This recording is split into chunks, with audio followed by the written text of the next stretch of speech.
என் கண்மலை மீட்பெருமாய் கர்த்தாவே, அடிமையின் வாயின் வார்த்தைகள் இருதயத்தின் சிந்தனைகள் தியானம் சமூகத்திலே பிரீதியாக இருப்பதாக. சத்துரு பலன் கொள்ளாதபடி செய்கிறார். எல்லா அந்தகார சக்தியின் கிரியைகள் பொல்லாத ஆவிகள் நசரேனாகிய இயேசுவின் அதிகாரமுள்ள நாமத்தினாலே கட்டப்படுவதாக. ஆவியானவர் வெற்றி கொடி பிடிக்கும்படியாக மீட்பர் ரட்சகருமாகிய இயேசுவின் இனிய நாமத்தை ஜெபிக்கிறோம் நல்ல பிதாவே, ஆமென். நாம் தொடர்ந்து கிருபையை குறித்து தான் தியானம் பண்ணிக்கிட்டே இருக்கிறோம் இல்லையா? இப்போ வாசிக்கும் யோவான் 1 அதிகாரம் 16 வசனம். யோவான் 1:16.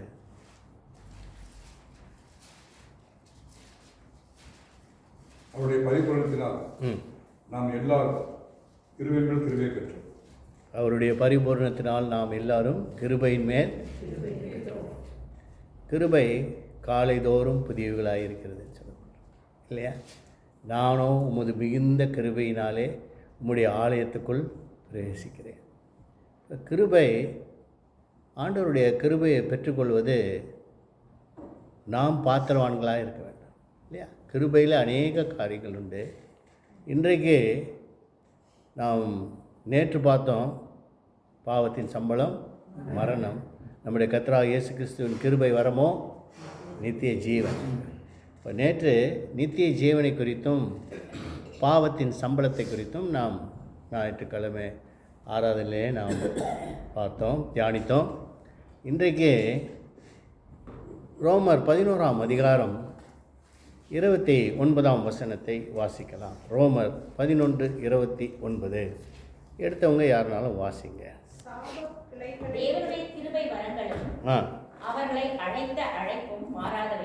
தேவனுடைய கிருபை வரங்களும் அவர்களை அழைத்த அழைப்பும் மாறாதவைகள். ரெண்டு காரியம் it is not changing, unchanging. என்னென்ன மாறாதவைகளா? ஒன்று அழைப்பு மாறாதது, கிருபை வரம் மாறாது இல்லையா? அப்போ கிருபை வரம் மாறாதது, தேவனுடைய அவர் நம்மை அழைத்த அழைப்பும் அவருடைய கிருபை வரங்களும் மாறாதவைகள். அது மாறாதவைகளாக இருக்கு. அதனால்தான் நம்முடைய ஆண்டவரும் மாறாதவர். அவர் நேற்றும் இன்றும் என்றும் மாறாத தேவன். அதனால் அவர் கொடுக்குற கிருபையும் மாறாதது, அவர் கொடுக்குற வரங்களும் மாறாது. அப்போ ஆண்டவர் அழைக்கிறார். பிதாவாகிய தேவன் ஜனங்களை எல்லாம் அழைச்சார் இல்லையா? ஒவ்வொருவரையும் அழைச்சார். ஆண்டவராகிய இயேசு வந்தபோதும் அழைச்சார். அதை குறித்து தீர்க்க தரிசனம் எரேமியாவின் புஸ்தகம் 16 அதிகாரம் 16 வசனத்தை வாசிப்போம். எரேமியா 16:16 என்ன சொல்கிறது? மீன் பிடிக்கிறவர்களை அழைத்து அனுப்புவேன்,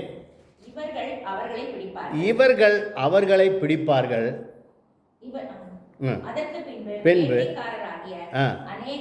அதற்கு பின்பு வேட்டைக்காரரை அழைத்து அனுப்புவேன், இவர்கள் அவர்களை வேட்டையாடுவார்கள். சரி, நல்லா புரியும். This is a prophecy.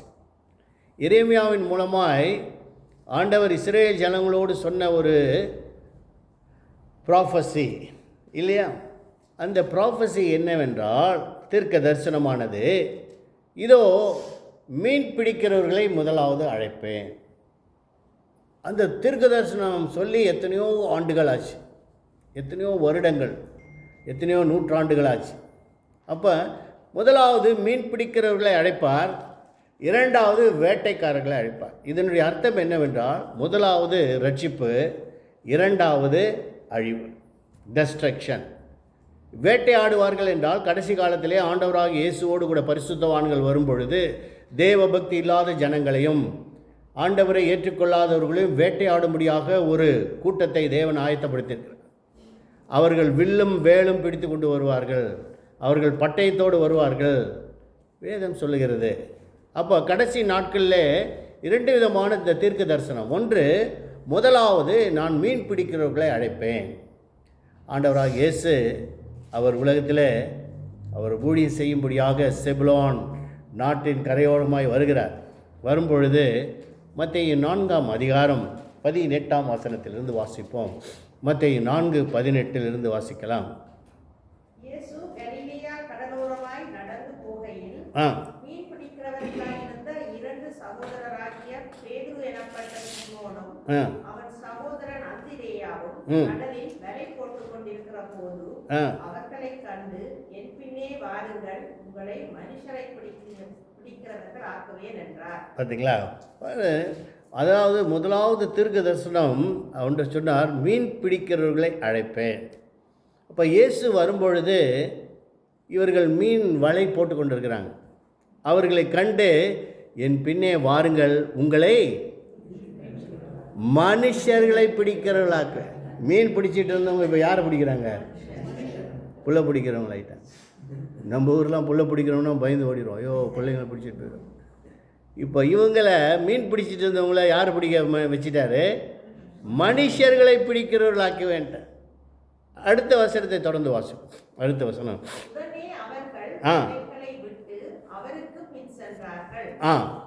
அவர் அவ்விடம் விட்டு போகையிலே வேறே 2 சகோதரராகிய செபதேயுவின் மகன் யாக்கோபும் அவன் சகோதரன் யோவானும் தங்கள் தகப்பன் செபதேயுடன் படகில் இருந்து தங்கள் வேலைகளை பழுது பார்த்து கொண்டிருக்கிறார். மீன் பிடிச்சிட்டு இருந்தாங்க, 2 பேரை கூட்டிட்டாரு. அப்படியே நடந்து போகிறாரு. அவங்களும் வந்துட்டாங்க பின்னாடியே. கொஞ்சம் தூரம் போகும்போது வலைங்கெல்லாம் கிழிஞ்சி போச்சு. வலைங்க ரிப்பேர் பார்த்துட்டு இருந்தாங்க. அவங்களையும் அப்போ வாங்க, நீங்களும் வாங்க. அப்போ மீன் பிடிக்கிறவர்களை அழைத்தார் ஆண்டவர். அதனால தான் தேவனுடைய அழைப்பு மாறாதவை. அப்போ ஆண்டவர் எல்லாரையும் அழைத்தார். யூதர்களை மாத்திரம் அழைக்கவில்லை இல்லையா? நம் புறஜாதியாரிலிருந்து நம்மை அழைத்தார் இல்லையா? யூதர்களை மாத்திரம் அழைக்கவில்லை. அந்த வசனம், ஒரு வசனம் சொல்லுகிறது, அவர் யூதர்களையா மாத்திரமா அழைத்தார், புறஜாதியாரையும் நம்மையும் அழைத்தார்னு இருக்கு. வாசிப்போம்.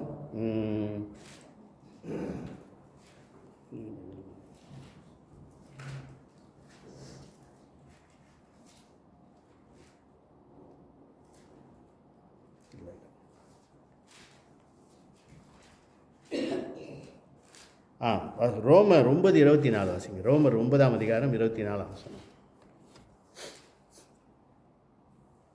அவர் யூதரிலிருந்து மாத்திரமல்ல புறஜாதிகளிலும் இருந்து நம்மை அழைத்திருக்கிறார். பார்த்தீங்களா? புறஜாதி யூதர்களை மாத்திரம் தேவன் அழைக்கல. இப்போ நிறைய பேர் என்ன சொல்கிறாங்க தெரியுமா? ஜீசஸ் இஸ் காட் ஆஃப் ஜூஸ்ன்றாங்க. யூதர்களுக்கு மாத்திரம் கடவுள், மற்றவங்களுக்கு. ஆனால் பவுல் அழகாக சொல்கிறாரு, அவர் யூதர்லேருந்து தான் அழைச்சார், புறஜாதியாக இருந்தால் நம்மையும் அழைச்சிட்டாரு. ஆகுதான் வேதத்தில் அப்போஸ்தலனாகிய பவுல் ரோமருக்கு எழுதுகிறார். ரோமர் 8:30 வாசிப்போம். ரோமர் 8ஆம் அதிகாரம் 30ஆம் வசனம் என்ன சொல்கிறது? எவர்களை முன்குறித்தாரோ அவர்களை அழைத்திருக்கிறார். எவர்களை அழைத்தாரோ. பார்த்தீங்களா? யாரை முன்குறிச்சாரோ நம்மளை எல்லாரையும் முன்குறிச்சி வச்சுட்டார். எப்போ முன்குறிச்சி வச்சிருக்கிறாரு? எப்போ முன்குறிச்சி வச்சுட்டாராம்? உலக தோற்றத்துக்கு முன்னே இல்லையா? அப்போ இவங்க தான் ஜனங்க, இந்தந்த ஜனங்க தான் வருவாங்க. இந்தந்த ஜனங்க தான் ஆஸ்திரேலியா தமிழ் சர்ச்சில் இருப்பாங்க, ஏடிசியில் இருப்பாங்க. இவங்க தான் சீத்திரியில் இருப்பாங்க. இவங்கெல்லாம் இந்த சர்ச்சில் இருப்பாங்க. இவங்களாம் இப்படி இருப்பாங்க, அவங்களாம் அப்படி இருப்பாங்க. மனுஷங்கள் தேடிட்டு கொண்டது. ஆண்டவருடைய சபை வேறு இல்லையா? அவருடைய சபை என்னவென்றால், ஆண்டவருக்கு ஒரே ஒரு சபை தான். அது என்னன்னா 2 காரியம். ஒன்று புத்தி உள்ளவர்கள், இன்னொன்று. இப்போ உலகத்தில் அநேக சபைகள் உண்டு, அநேக டினாமினேஷன் இருக்குது. பட் பிஃபோர் காட், ஆண்டவருக்கு முன்னாடி 2 வாழ்க்கை தான் இருக்குது. ஒன்று புத்தி உள்ள கிறிஸ்தவர்கள், இன்னொன்று புத்தி இல்லாத கிறிஸ்தவர்கள். ஒன்று எண்ணெயை வச்சுருந்தாங்க, இன்னொருத்தவங்க எண்ணெய் இல்லாமல் இருந்தாங்க இல்லையா?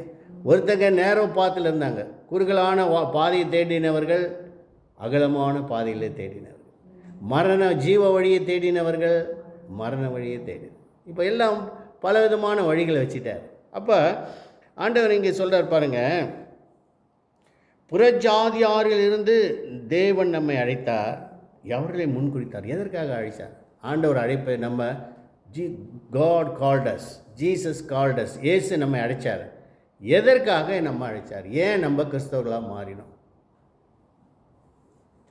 என்ன purpose? What is the reason? இல்லையா? வாசிப்போம். 1 கொரிந்தியர் 1 வாசிப்போம். 1 கொரிந்தியர் 1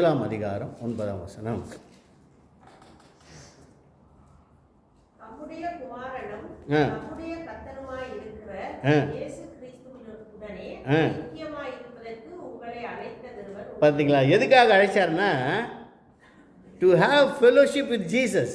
இயேசு தம்முடைய குமாரனோடு ஐக்கியமாய் இருப்பதற்காக அவர் நம்மை அழைத்தார். தேவன் அழைத்த அழைப்பு மாறாதவைகள் இருக்கு இல்லையா?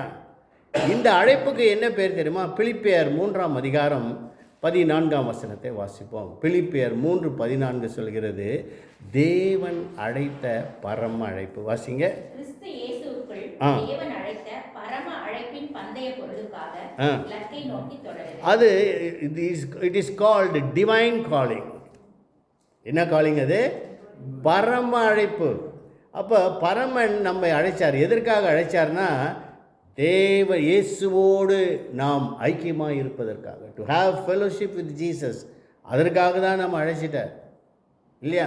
எவர்களை முன்குறித்தாரோ அவர் அழைச்சார். யார் அழைச்சாரோ அவர்களை மகிமைப்படுத்தினார், அவர்களை நீதிமான்கள் ஆக்கிட்டார் இல்லையா? அதனால தான் அப்போஸ்தலனாகிய பவுல் சொல்கிறார். கலாத்தியர் 1:6 வாசிப்போம். கலாத்தியர் 1:6 வாசிக்கலாம்.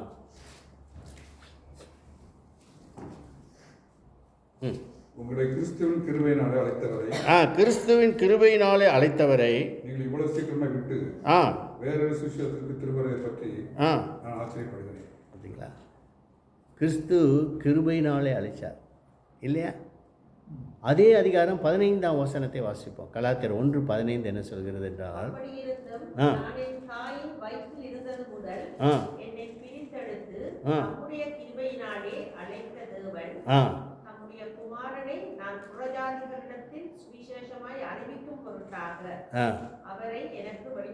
பார்த்தீங்களா? கிருபையினாலே நம்மை அழைத்த நோக்கம் என்ன தெரியுங்களா? புறஜாதியார் இடத்துல தேவனை வெளிப்படுத்துறது. கிறிஸ்தவர்களுடைய ஒவ்வொருவருடைய கடமையும் என்ன தெரியுங்களா? To preach the gospel. நிறைய பேர் நினச்சிங்க பாஸ்டர் மட்டும் தான் பிரசங்கம் பண்ணோம், வெளியிலேருந்து பாஸ்டர் பிரசங்கம் பண்ணோம். இல்லை, நாம் எல்லாருமே பிரசங்கம் பண்ணோம். எல்லாருக்குமே ஆண்டவர் தான் சொல்கிறார், each and every one should preach the gospel. அதனால தான் பவுல் சொல்கிறார், சுவிசேஷத்தை பிரசங்கிப்பது என் மேல் விழுந்த கடமையாக இருக்குது. அப்போ ஒவ்வொரு மனுஷனுடைய கடமையும் என்னென்னாக்கா, இயேசுவை பற்றி சொல்லணும். இயேசு மெய்யான தேவன் இல்லையா? ஒரு வார்த்தை. சிலருக்குலாம் பார்த்திங்கன்னா, ஜஸ்ட்டு நாங்கள் ஒரு அம்மா வாக்கிங் வந்தாங்க, இது சொல்கிறேனே, ஆஸ்திரேலியா தேசத்தில். அவங்க நாங்கள் போயிட்டுருக்கும்போது நானும் மிஸ்ஸஸும் வாக்கிங் போயிட்டுருக்குறோம். வீட்டில் ரிவர் ஸ்டாண்டில் ஒரு அம்மா வாக்கிங் வந்தாங்க. அவங்க பார்க்க தமிழ், நம்ம தமிழ் ஆட்களை பார்த்தா தெரியுமில்ல, இந்தியர்களை. நம்ம பார்த்தோன்னே என்னம்மா, நாங்கள் தமிழில் பேசிகிட்டு இருந்தோம். அவங்க எங்களை பார்த்து கடந்து போகும்போது, ஹலோ இந்தியாவான்னு கேட்டேன். ஆமாங்கன்ட்டேன். அப்போ தமிழானா அவ்வளோதான் போச்சு. சரின்னு அப்படியே பேசிகிட்டே இருந்தாங்க. அப்புறம் அடுத்த நாள் எங்களோட அதே டைம் வாக்கிங் வந்தாங்க. அப்புறம் அப்படியே ஆண்டவரை பற்றி சொல்ல ஆரம்பித்தோம். அப்போ அவங்களுக்காக ப்ரே பண்ண வந்தோம். மகனுக்கு கல்யாணம் ஆகலை, ப்ரே பண்ணுங்க. நாங்கள் ப்ரே பண்ணோம். மேரேஜ் ஆகிடுச்சு. மேரேஜ் ஆனவன்னு சொல்கிறாங்க, ஜெபம் பண்ணிங்க. அவ்வளோதான், கல்யாணம் ஆகிடுச்சுன்னா இனிமேல் நான் ஆஸ்திரேலியா வர முடியாது, மருமக விட மாட்டேன். அதனால் கல்யாணம் ஆகிடுச்சு, இதாக வரலை. இப்போ ஃபோன் பண்ணுறாங்க. முந்தா நேற்று ஃபோன் பண்ணி சொன்னாங்க, ப்ரைஸ் அலாடுனாங்க. என்ன ஆச்சரியமாக தூக்கி போட்டுச்சு. ஐயா, நீங்களும் அம்மாவும் எங்களுக்கு சொன்னீங்கல்ல, நாங்கள் 2 பேரும் ஞானஸ்தானம் எடுத்துட்டோம். நான் அதை பற்றி கவலைப்படலையா, மகன் கூப்பிட்றானோ கூப்பிடலையா, அவன் இங்கேருந்து அடியில் போயிட்டான். அதனால் நான் அதை பற்றி கவலை இல்லை. எனக்கு பெரிய சந்தோஷம், இயேசுவை ஏற்றுக்கொண்டோம். இப்போ நாங்கள் ஒரு சபைக்கு போகிறோம். பாருங்கள், அதனால தான் ஜஸ்ட் எ வேர்டு, ஒரு சின்ன யாருக்காவது போகும்போது பஸ்ஸில் பக்கத்தில் உட்காந்துட்டு போகிறோம், ஒரு வார்த்தை நம்ம சொல்லும் போது அது கிரீஸு. அதனால தான் சொல்கிறார், நாம் தேவனை அடுத்ததாக ஆண்டவர் எதற்காக நம்ம அழைச்சார்னா, அவர் அழைப்பு எப்படிப்பட்டதுன்றா 1 தெசலோனிக்கர் 4:7 வாசிப்போம். 1 தெசலோனிக்கர் 4:7 வாசிப்போம். தேவன் நம்மை அசுத்தத்திற்கு அல்ல, பரிசுத்தமாய் வாழுவதற்கே அழைத்தார் இல்லையா? அப்போ பரிசுத்தம், ஆண்டவர் தான் சொல்கிறார், நான் பரிசுத்தர் ஆகியால் நீங்களும் அப்போ ஹோலினஸ்னால் என்ன? நம்ம வெளியே தலைக்கு ஷாம்பு போட்டு நல்லா குளிக்கிறோம் இல்லையா, படிகாரம் சவுக்காரம் போட்டு குடிக்கிறோம், எல்லாம் உடம்பை க்ளீன் பண்ணி ஸ்ப்ரே அடித்து எல்லாம் பண்ணி ட்ரெஸ் எல்லாம் துவைச்சி எல்லாம் பண்ணி க்ளீன் பண்ணி வீடெல்லாம் சுத்திகரிக்கிறோம் இல்லையா. பரிசுத்தம் எங்கே இருக்குது? எங்கே இருக்குது பரிசுத்தம்? இருதயத்திலே சுத்தமுள்ளவர்கள், இருதயத்தில் சுத்தமுள்ளவர்கள் அவர்கள். அதனால தான் ஆண்டவர் சொன்னார், நான் பரிசுத்தர் ஆகியால் நீங்களும் பரிசுத்தமுள்ளவர்களாக வேண்டும் என்பதே தேவனுடைய சித்தமாக இருக்குன்னாரு. இதில் நீங்கள் பரிசுத்தமுள்ளவாக வேண்டுமே ஆண்டவர் வந்து பரிசுத்தமாக இருப்பதற்காக உங்களை அழைத்தார்.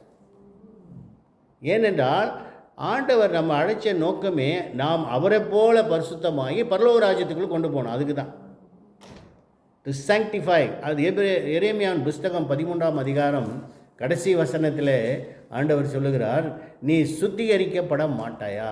நீ எவ்வளோ காலம் செல்லும்? ஒவ்வொரு முறையும் நாங்கள் பிரசங்கம் பண்ணுறேன், ஒவ்வொரு முறையும் உன்னோட பேசுகிறேன், ஒவ்வொரு முறையும் நான் எல்லாம் சொல்கிறேன், ஆனாலும் நீங்கள் என்ன நம்ம பரிசுத்தம் ஆகலையே. வாசிப்போம். கணைக்குதல்களையும்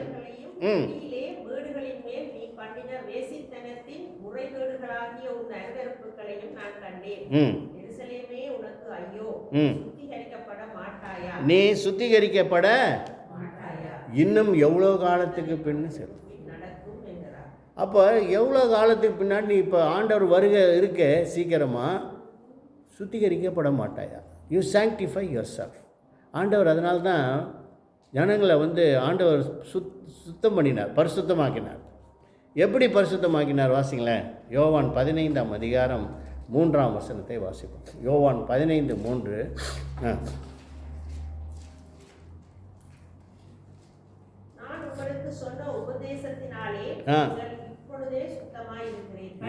எதில் சுத்தமாகிறீங்க? உபதேசம், தேவனுடைய. அதனால தான் உபதேசம் முக்கியம். சர்ச்சஸில் whatever church it is, என்ன டினாமினேஷன் கிடையாது, இருக்கட்டும் பரவாயில்ல, அந்த ப்ராப்பர் மெசேஜ். சில பேர் வந்து வர்ஷிப் நல்லா இருக்குதுயா அந்த சர்ச்சுக்கு போகிறோம். ஒரு நைஜீரியன் ஃபேமிலியை கூப்பிட்டோம்.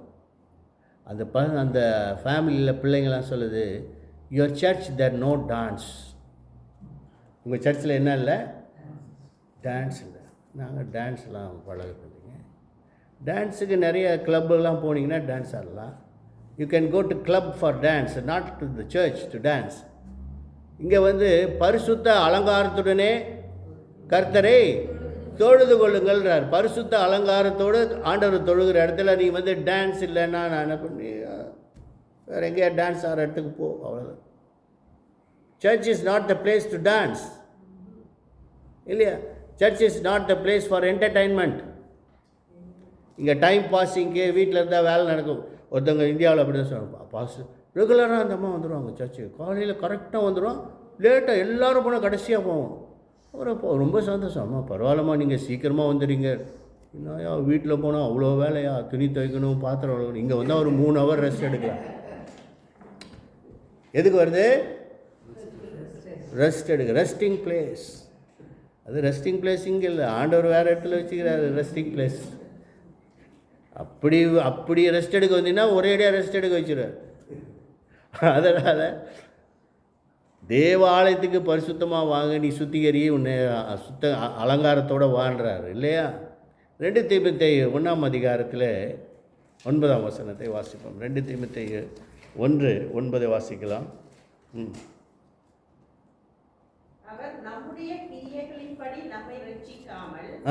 இல்லை 1 தீமோத்தேயு 2 தீமோத்தேயு 1 தீமோத்தேயு 1:9 வாசிங்க.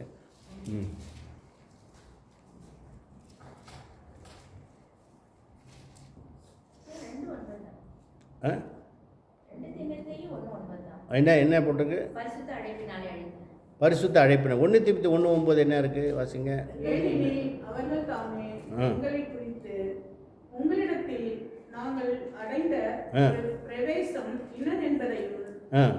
இல்லை நீங்கள் 1 தெசலோனிக்கர் வாசிக்கிறீங்க.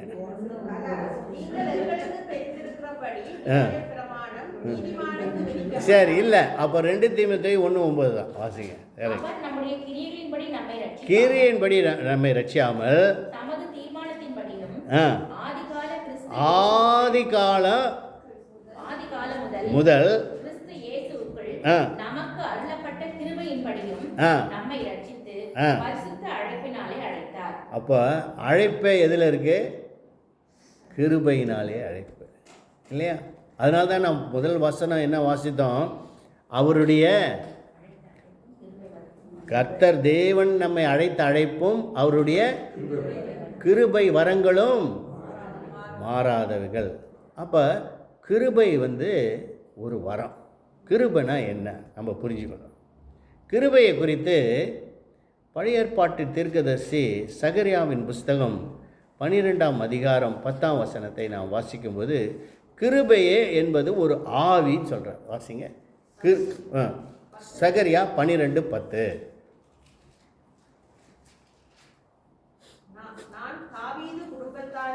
தாவீதின் குடும்பத்தாரின் மீதும் எருசலேமின் குடிகளின் மேலும் கிருபையின் ஆவியும் விண்ணப்பங்களின் ஆவியும் ஊற்றுவேன்.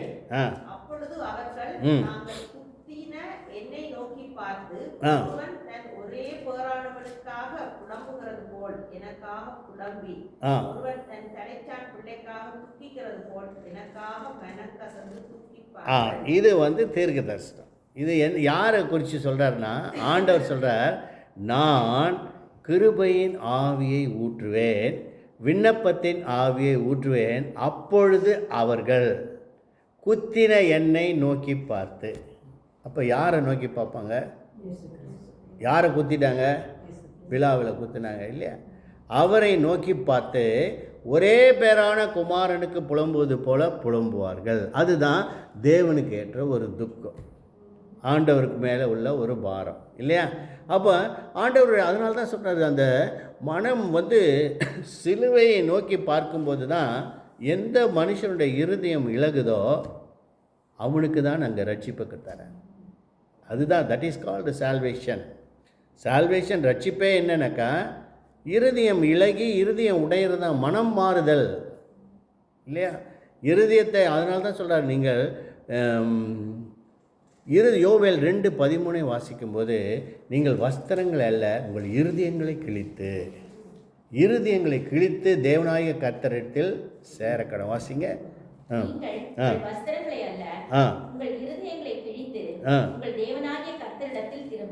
கர்த்தரிடத்தில் திரும்பணும்னா இருதயம் கிழிக்கப்படணும்.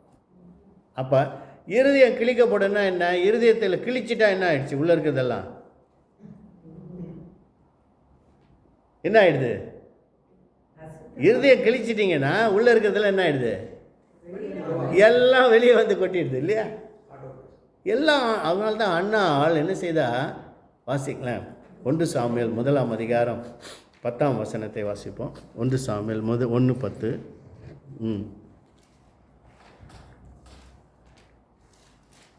அவள் போய் மனம் கசந்து அழுதாள். 15ஆம் வசனத்தை வாசிப்போம். 15ஆம் வசனம்.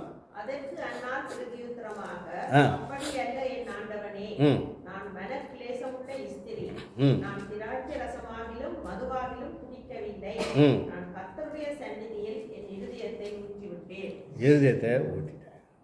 அதுதான் கிழிக்கிறானோ. புலம்பல் 2ஆம் அதிகாரம் 18ஆம் வசனத்தில் சொல்கிறார். புலம்பல் 2:18, எழுந்திரு, ராத்திரியில் முதல் ஜாமத்தில் கூப்பிடு, உன் ஆண்டவருடைய சகத்தில் உன் இருதயத்தை தண்ணீரை போல் ஊற்றிடு. வாசிங்க. புலம்பல் 2:18, 19. ராத்திரியிலே முதல் ஜாமத்தில் கூப்பிடு, ஆண்டவரின் சமூகத்தில் உன் இருதயத்தை தண்ணீரை போல் ஊற்றிடு. பார்த்தீங்களா? இப்போ முதல் ஜாமத்தில் கூப்பிடுன்ற இல்லையா? முதல் ஜாமுன்னா என்ன time? First dawn of the day. 12:1. 12 மணிக்கு எழுந்திரிச்சு கூப்பிடுன்ற. 12 மணிக்கு எழுந்திரிச்சு கூப்பிட்டா ஆண்டவர் கண்டிப்பாக கேட்பேன். நம்ம டைம் ஃபிக்ஸ் பண்ணிக்கிறோம். நான் இத்தனை மணிக்கு தான் எழுந்திரிச்சு ஜாம் பண்ணுவேன் ஆண்டவர். அப்போ நம்ம ஃபிக்ஸ் பண்ணுற டைமுக்கு ஆண்டவர் கொடுக்குற டைமு நம்ம பார்த்து, எந்த கண்ட்ரிக்கு போகிறீங்களோ அந்த கண்ட்ரியில் அவர் டைம் ஃபிக்ஸ் பண்ணுறார். எழுந்திரு, ராத்திரியில் முதல் ஜாமத்தில் கூப்பிடு இல்லையா? உன் இருதயத்தை தண்ணீரை போல் ஊற்றுகின்றார். இதுதான் ஆண்டவர் அழைக்கிற அழைப்பு இல்லையா? அதுதான் விருத்த சேதனம். இருதயம் வந்து விருத்த சேதனம். பழைய ஏற்பாட்டில் விருத்த சேதனம் வச்சார். புதிய ஏற்பாட்டில் வந்து கொலேசியர் 1:11 வாசிக்கும்போது, நீங்கள் கிறிஸ்துவை பற்றும் விருத்த சேதனத்தினாலே, வாசிங்க கொலேசியர் 1:11.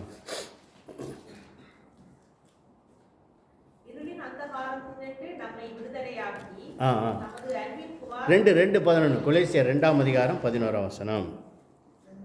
ஆ 11. கரெக்ட். கிறிஸ்துவை பற்றும் விருத்த சேதனத்தினாலே பாவ சரீரத்தை களைந்து விட்டபடியினால் கையால் செய்யப்படாத விருத்த சேதனத்தை அவருக்குள் பெற்றிருக்கிறீர்கள். அப்போ கையால் செய்யப்படாத ஒரு விருத்த சேதனம், சர்க்கம்சேஷன் இன் தி ஹார்ட், அதுதான் ஆண்டவர் விரும்புகிறார் இல்லையா? அப்போ தேவனுடைய அழைப்பு, கிருபை வரங்கள். அப்போ கிருபை என்பது ஒரு ஆவின்னு பார்த்தோம் இல்லையா? கிருபை வந்து கிருபையின் ஆவி. இன்னொரு இடத்துல வாசிப்போமே, எபிரேயர் 10:39 வாசிப்போம். எபிரேயர் 10:39 வாசிங்க. இல்லை, எபிரேயர் 11:39 வாசிங்க. 10:39, 11:39. ஆ 10:29 வாசிங்க. சாரி, 10:29. எபிரேயர் 10:29. வேற கரெக்ட். 10:29 ரைட்.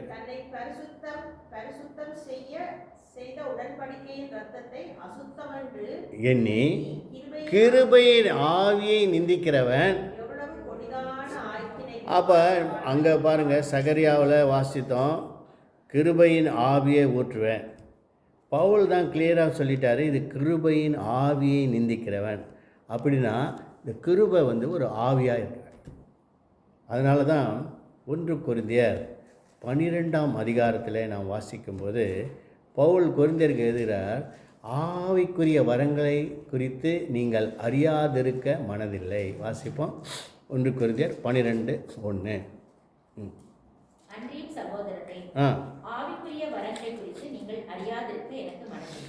இப்போ நல்லா புரிஞ்சுக்கணும். இப்போ அழைக்கிறாரு. 2வது கிருபை வரங்கள் சொல்லப்பட்டது இல்லையா? இப்போ கிருபை வந்து ஒரு ஆவின்னு பார்த்தோம். இப்போ இந்த கிருபையின் ஆவிக்குரிய வரங்கள். அப்போ கிருபையினாலே தான் ஒவ்வொருத்தருக்கும் வரம் கொடுக்குறாங்க. இப்போ சில பேர் என்ன நினைப்பாங்கன்னா, பாட்டு பாடுறது ஒரு வரம் அப்படின்வாங்க இல்லையா? சில பேர் வந்து ஜெபிக்கிறதே ஒரு வரம்வாங்க. அதெல்லாம் கிடையாது, வரமே கிடையாது. அது வந்து சிலருக்கு வந்து பார்த்திங்கன்னா நல்லா படிப்பாங்க. ஐயோ நல்ல கிஃப்டடு, வரம் பெற்றவன், நல்லா படிக்கிறான். இல்லை நல்லா மியூசிக் வாசிக்கிறார், அது ஒரு வரம்வாங்க. ஆக்சுவலாக அது வரம் கிடையாது. It is a talent. அது உங்கள் திறமை, skill. It is a skill. உங்களோட டேலண்ட், உங்களோட திறமை. நல்லா திறமையாக வாசிக்கிறாங்க, திறம்பட பாடுறாங்க, பாட்டு பாடுறாங்க. சில பேர் நல்லா வரம் ஆண்டவர் நல்ல வரம் கொடுத்துக்கிறாரு, பாட்டு பாடுறது வரம் கிடையாது இல்லையா? ஜப ஆவி ஊற்றுமைனா ஜபம் ஆவியே கிடையாது. அது ஒரு பாட்டு பாடுறாங்க, ஜப ஆவி ஊற்றுமையா, ஜப ஆவியே கிடையாது இல்லையா? எல்லாமே இன்னொன்று ஆவியில். அதனால தான் பவுல் சொல்கிறாரு, ஆவியின் வரங்களை குறித்து நீங்கள் அறியாதிருக்க மனதில்லை. இந்த ஆவியின் வரங்கள் எப்படிப்பட்டவைகள்னா 12 அதே அதிகாரம் 8 வாசிப்போம். ஆவியின் வரங்கள் என்னென்ன வரங்கள் வாசிங்க. 1 கொரிந்தியர் 12:8. பார்த்தீங்களா? ஆவியினாலே போதிக்கிறதான வசனம், அது ஒரு ஆவி. அறிவை உணர்த்துகிற வசனம். அப்போ அந்த வசனம் சொல்லும் போது உன் அறிவு உணர்த்தப்படும், இன்னொருத்தருக்கு ஞானம் உணர்த்தப்படும், ஞானத்தை போதிக்க வசனம். அப்புறம் வாசிங்களேன். பாருங்க, விசுவாசம்தான் ஆவியில் வருது. நம்ம சொந்த முயற்சியில் விசுவாசமே கிடையாது. இப்போ நம்ம சொந்த முயற்சியில் விசுவாசம் வச்சோன்னு வைங்களேன், அந்த விசுவாசத்தில் வழுகி போயிடும். ஆனால் பரிசுத்த ஆவியின் மூலமாக, அதனால தான் ஆபிரகாமுக்கெல்லாம் விசுவாசம், ஏனென்றால் ஆவியில் விசுவாசம் கொடுக்கப்பட்டது. அதனால தான் அவருக்கு 77 வயசில் சொல்லி 99 வயசு வரைக்கும் 22 வருஷம் பொறுத்துன்னு இருந்தார். ஆவியிலே வந்த விசுவாசம் அது, மாம்சத்தில் வந்த விசுவாசம் கிடையாது.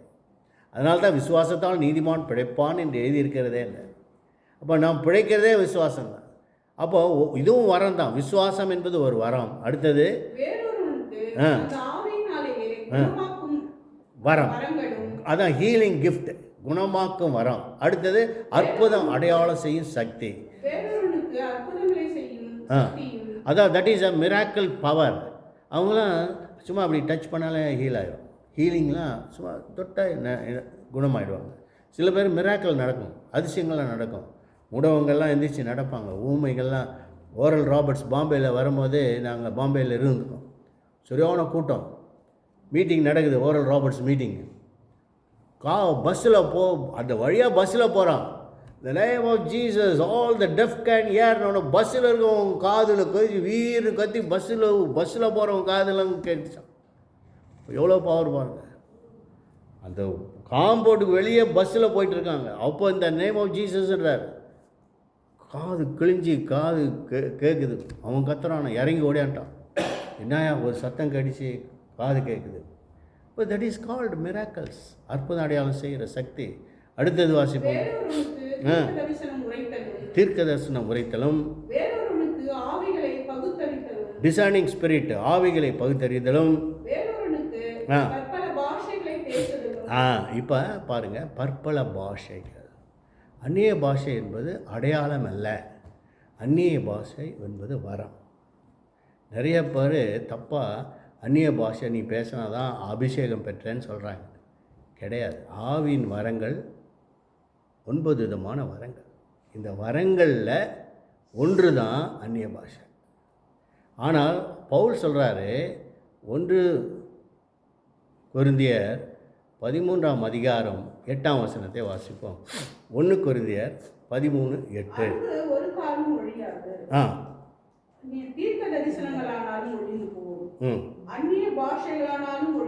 ஒழிந்து போகாது, ஓய்ந்து போகும். ஒன்று ஒழிந்து போகும், இன்னொன்று ஓய்ந்து போகும். அப்போ நல்லா பிடிங்க.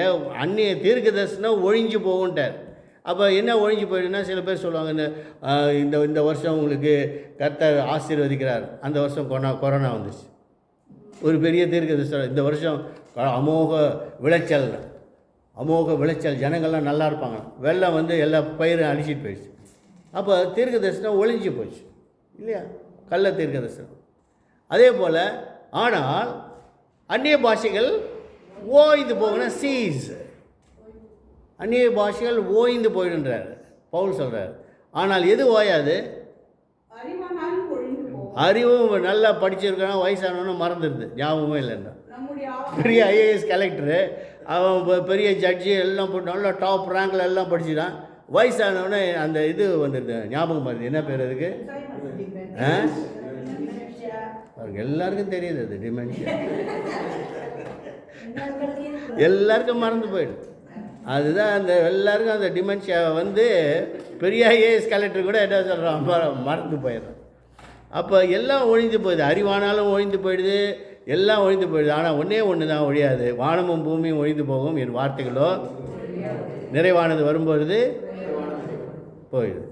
அப்போ அதனால தான் வரங்களை நீங்கள் புரிந்து கொள்ள வேண்டும் இல்லையா. இது சில பாசங்க பண்ணுற கூத்து தான் அது எல்லாம். ஐயோ நீ அந்நிய பாஷை பேசலையா, ஒரு பரிசுத்த ஆவி இல்லைன்றார். அப்படி கிடையாது. வரங்கள் கிரியை செய்யும். வரங்கள் the gifts of the Holy Spirit. அதே இது இஸ் எ பெரிய சப்ஜெக்ட். இதெல்லாம் நம்ம எடுத்து பேசணும்னா அதை புரிந்து கொள்ள. கிறிஸ்தவ மார்க்கம் என்பது அண்டர்ஸ்டாண்டிங் த ஸ்கிரிப்சர்ஸ். வேதத்தை புரிந்து கொள்ளணும், ஆண்டவரை அறிஞ்சு கொள்ளணும். அதுதான் கிறிஸ்தவ மார்க்கம் இல்லையா. சும்மா வரோம், காணிக்கை கொடுக்குறோம், போகிறோம், that is not Christianity. Christian life அதுவே கிடையாது இல்லையா. என்ன இயேசுவை புரிஞ்சுக்கோ, சத்தியத்தை அறிந்துக்கோ, சத்தியம் உன்னை விடுதலையாக்கும். குமாரன் விடுதலையாக்கினால் மெய்யாக விடுதலை. பாண்டேஜஸ் இருக்குது, சிக்னஸ் இருக்குது, எல்லாமே இருக்குது, ஹீலிங் இருக்குது, மிராக்கல்ஸ் இருக்குது. அப்புறம் பாஷைகள், பற்பல பாஷைகள் கொடுக்குறார். பாஷைகளை வியாக்கியானம் பண்ணுதலுக்கு, interpretation of the language, tongues, அதுவும் இருக்குது. பாருங்கள், பாஷைகளை வியாக்கியானம் பண்ணுதல். அந்த ஒரே ஆவியானவர்